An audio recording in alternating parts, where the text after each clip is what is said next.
देखिए, राम सभी उसका मर्यादा पुरुषोत्तम था और सारा देश राम को मानता है। हम दशहरा पे और दिवाली पे राम को मानते हैं, दिवे लगाते हैं, मोमबत्तियां लगाते हैं, लाइट जगाते हैं। लेकिन जो राम का ध्रुवीकरण किया जा रहा है एक पार्टी द्वारा, बीजेपी द्वारा, कि हमें राम मंदिर बनाया, एक चौलों के दाने लेकर चिट्ठी लेकर घर घर चौल बांटे जा रहे हैं कि राम मंदिर बना है वहाँ आओ। जाओ, आस्था है, हिंदू धर्म की आस्था, ये हिंदुओं के भगवान माने जाते हैं। श्री राम जी मर्यादा पुरुषोत्तम थे। लेकिन जो राजनीति इसका करण किया जा रहा है, आज उसके अंदर मूर्ति रखी जा रही है। किसी भी गृह में प्रवेश करो या मंदिर में प्रवेश करो, उसका पूरा होना जरूरी है। हम घर में प्रवेश करते हैं, हमारा घर पूरी तरह से तैयार हो जाता है, उसके बाद हम होम वगैरह करवाते हैं। इसी प्रकार राम मंदिर में राम की मूर्ति रखी जानी थी। आज वो मंदिर तो अधूरा है और वहाँ पर राम की मूर्ति रखी जा रही है। ये कि 24 का इलेक्शन को बुनाने के लिए मोदी जी और बीजेपी ये बवंडर फैला रहे हैं। और ये जो हमारे देश के बड़े बड़े नेता हैं, ये भी राम को मानने वाले हैं कि कांग्रेस का है, बीजेपी का, लोक दल का है या किसी भी पार्टी का, सभी नेता राम को मानते हैं और राम सबका भगवान है। इसलिए इसका राजनीति नहीं करना चाहिए। अच्छा, तो आप क्या चाहोगे? हम ये चाहते हैं जो ये बाउंडर फ्लायर का इतनी बसें जाएंगी, इतनी रेलें जाएंगी, लोग अपनी मर्जी से जिसकी आस्था जाओ, उन्हें जाना है। जिसने भगवान की आस्था वो जाएगा और किसी के कहने से बकावे से कोई नहीं जाता। जो आज इन्होंने बाउंडर फ्लायर का चिट्ठियाँ फैला करके, कोई विवाद नहीं है, राम मंदिर बनाओ, राम तो हमारा सबका भगवान है। मैंने पहले भी किया, भगवान है, राम मंदिर बनाओ। वो लोगों की पूजा की आस्था है, वो लोग पूजा के लिए आएंगे, आस्था पे जाएंगे, हमें उससे कोई ऑब्जेक्शन नहीं। जो इस देश में राजनीतिकरण चला करके है, पहले पुलवामा हमले के अंदर हमारे 36 जवान मारे गए, वो उस टाइम बाहर जाकर इस देश में ऐसा वंडर फैलाया कि बीजेपी उसको भुनागी। अब राम मंदिर पर ये छेड़ दिया, 24 का इलेक्शन है भाई, ये तो 24 का इलेक्शन के बाद भी राम मंदिर का मंदिर तैयार होने के बाद उद्घाटन हो सकता था। 2024 में क्या लग गया, फिर कौन सी पार्टी जीतेगी हरियाणा के अंदर? कौन सी दिखा है पोजीशन 2024 के अंदर? तो मेरे ख्याल से तो इनेलो की ज़्यादा सीटें आएंगी, उसके बाद कांग्रेस और फिर बीजेपी, तीसरा स्थान बीजेपी रहेगी। इनेलो पार्टी तो बिल्कुल खत्म हो चुकी है, दावा कर रहे हैं हल्का में ले रहे हैं इनेलो पार्टी ने। क्या देखो आप इतनी कितनी सच्चाई से बात है? नहीं, कौन ले रहा हल्का में? चौधरी अबे चौटाला ने जिन्हें किसानों के लिए इस्तीफा दिया, पूरी सरकार कांग्रेस और बीजेपी इकट्ठी होकर इलेक्शन लड़ लिया, फिर भी अबे चौटाला एलनाबाद से चुनाव जीत गए। और अब भी देख लेना आप, इनके पास तो एमएलए भी कोई नुका, इनेलो के पास तो नुका, ऐसी बात नहीं, एमएलए तो बन जाएंगे। कुछ गद्दारों ने हमारी पार्टी को तोड़ दिया था, कुछ गद्दारों ने गद्दारी करके इनेलो को तोड़ दिया था। चौधरी ओम प्रकाश चौटाला ने उसको कहा भी गद्दारों तुम रुक जाओ, तुम्हारी सरकार आने वाले। लेकिन वह सत्ता के लालची लोग नहीं रुके, नहीं रुकने के कारण तो पार्टी का बिखराव हो गया। उन्हें तो दुष्यंत चौटाला को देवीलाल मान लिया, लेकिन अब पता लगा नहीं देवीलाल कौन है। जी, लगा चुनाव हुए हैं लगातार, उसमें इनेलो पार्टी की बुरी तरीके आ रही है। इनेलो पार्टी की जमान जब्त तो ये बहुत से नेताओं की, तो क्या देखो इसके बारे में? देखिए, ये जनता जनार्दन का फैसला है। जनता ने जो फैसला करना हो उसमें पार्टी को मानना पड़ता है। लेकिन कभी तो उतार चढ़ाव होते हैं, कभी बीजेपी की 2 सीट होती थी, आज 300 पे बैठे हैं वो। अब इनेलो की एक 55 पे चली जाएगी इनेलो।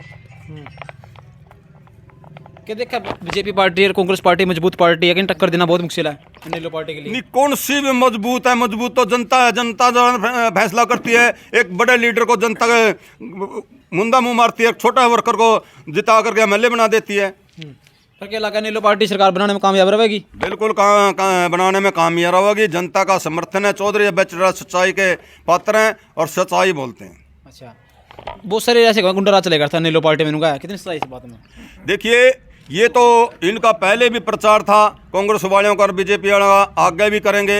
इनेलो ने कोई गुंडागर्दी नहीं करी, ना इनेलो में कोई गुंडागर्दी है। अच्छा, देखिए, सबसे पहले तो आपका कैथल लाइव चैनल के जितने भी दर्शक हैं, मेरी सभी को शुभकामनाएं, हाथ जोड़कर नमस्कार। जी, राम मंदिर बना जा रहा है कि कुछ कहना चाहो आप? देखिए, राम मंदिर तो 2014 से पहले बनना चौधरी राजीव गांधी ने नींव रखी थी। फिर उसके बाद अडवाणी जी ने इनका झंडा उठाया था। अब ये मोदी जी एक नया बिना मतलब का समाज में प्रचार, वहाँ अयोध्या में कहीं बस फ्री कर रहा है, कहीं रेल फ्री कर रहा है। तो ये एक राजनीतिक घोषणा है, इसमें राम मंदिर का कोई खास वो नहीं। राम तो हमारे सब के कण कण में है। जैसे हमारे ताऊ जी इनके मन में भी राम है, ओम प्रकाश जी हैं हमारे डांडा साहब, इनके भी दिनेश जी बैठे हैं, हमारे डोर साहब बैठे हैं, सबके मन में राम है। हम सुबह एक मैं किसान का बेटा हूँ, मेरा बाप जब हल जोतता था कहता था ले राम का नाम। मैंने ट्रैक्टर चलाया, जब मैं ट्रैक्टर चलाता था खेत में कहता था ले राम का नाम। राम तो हम सुबह उठते ही राम का नाम लेते हैं। वहाँ तो एक निरापुरी ये जो बीजेपी सरकार ये स्वतंत्र रच रही है, पहले पुलवामा में हमला करवाया, वो हमारे किसान शहीद हुए, अब यहाँ पता नहीं क्या करवाएगा। तो ये तो निरापुरी एक राजनीतिक स्टंट है, इसमें राम की कोई ऐसी बात नहीं। लोगों की इच्छा है राम मंदिर में जाएं दर्शन करने के लिए, न जाएं उनको तो उनकी इच्छा है सर, उसमें आपको दिक्कत क्या है सर? नहीं, उसमें हम दिक्कत कह रहे हैं राम के दर्शन अपने घर में भी, हम राम के मंदिर है हमारे घर में, मंदिर बनाए हुए हैं, हम सुबह पूजा करते हैं, राम का नाम लेते हैं, उसमें को हम बुराई थोड़े कह रहे हैं। लेकिन राजनीतिक ध्रुवीकरण क्यों कर रहे हैं, इसका राजनीतिक स्टंट क्यों कर रहे हैं वहाँ पे? राम का नाम लेना कोई बुरी बात थोड़े है। कौन करे राजनीति के अब? राजनीतिक तो बीजेपी मोदी जी कर रहे हैं, और कौन कर रहे हैं? सभी कर रहे हैं राजनीतिक, तो ऐसे कौन सी पार्टी नहीं करती राजनीतिक? तो फिर ऐसे स्टंट थोड़े करते हैं राजनीतिक, तो 70 साल से कांग्रेस भी कर रही है, उन्होंने तो कोई ऐसा स्टंट नहीं किया, कहीं पुलवामा हमला नहीं करवाया, कोई अच्छी राजनीति करी। पहले कोरोना में इन्होंने कहीं ताड़ी बजा दी, कहीं ताड़ी बजा दी, कहीं जुआ लगवा दिया, उससे कोरोना का जुआ का क्या मेला बताऊँ? ये तो निरापुरी स्टंट है, मोदी निरापुरी राजनीति कर रहा है राम के नाम पे, तो हम इसको नहीं मानते। 2024 में क्या लग गए, क्या हालात रहेंगे भाजपा हालात के हम डट के मुकाबला करेंगे, इनका जो झूठे प्रचार कर रहे हैं इनका विरोध करेंगे। तो मजबूत पार्टी है भाजपा, टक्कर देना बहुत मुश्किल है, क्या दागा है? कहीं ना कहीं पिछली भी 2 बार सरकार है नहीं। देखिए ये कहीं तो जाति का नारा, कहीं भाईचारा खराब करना, कोई मजबूत पार्टी नहीं। यही हमें पहले भी देखा है, इन 2-2 सीटों पे थे, इन्होंने आपस में समाज का भाईचारा खराब करके ये अपना आप को मजबूत बता रहे हैं। कोई मजबूत नहीं, इन्होंने सिर्फ भाईचारा तोड़ो की राजनीति करी है। कहीं राम मंदिर की राजनीति कर रहे हैं, कहीं पुलवामा में हमला करके राजनीति कर रहे हैं। अगर राजनीति करनी है सीधी लड़ाई है, इसमें लड़ो, इसमें क्या है, लड़ो। तो किसी राम का नाम लेना, हनुमान का नाम लेना, जय श्री राम के नारे लेना, तो उसमें क्या है? ये कोई राजनीतिक थोड़े है। राम सबके मन में है, चाहे किसी भी जाति से हो, सभी के मन में है, सभी के अंदर आस्था है राम की। निरापुरी को हिंदू अकेला थोड़े राम तो सभी जितने भी छत्तीस बिरादरी के हैं साथी सभी राम का नाम लेते हैं। तो आपके चाहो क्या चाहोगे राष्ट्र में? हम तो यही चाहते हैं भाई यहाँ इस देश और प्रदेश को शांतिपूर्ण तरीके से रहने दे, बच्चों को रोजगार दे। बच्चे तो यहाँ भटक रहे हैं, हमारे बच्चे यहाँ से विदेशों में जाने लग रहे हैं, यहाँ इन्होंने राम की पढ़ रही है। अगर बच्चे हमारे सुरक्षित होंगे तो भगवान का हम नाम लेंगे, भाई हमारे बच्चे सुरक्षित है, भगवान सभी को सुरक्षित रखे।